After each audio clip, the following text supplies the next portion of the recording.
ತರುವಿನ ನೆರಳು ಕೊಡುವಂತ ಸುಖವು ಕೊಡುವನು ಕೃಪೆಯ ದಿನವು.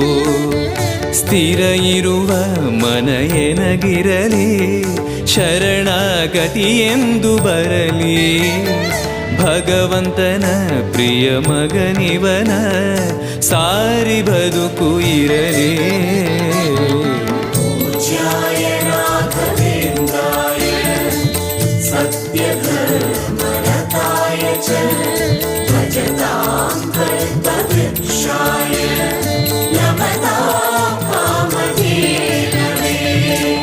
ಆಲಯವೆಂದರೆ ಮಂತ್ರಾಲಯವೇ ಬೇರೆ ನಾ ಅರಿಯಲಾರೆ. ರಾಜನು ಎಂದರೆ ಶ್ರೀ ಗುರುರಾಜನೇ ಮತ್ತು ನಾ ತಿಳಿಯಲಾರೆ.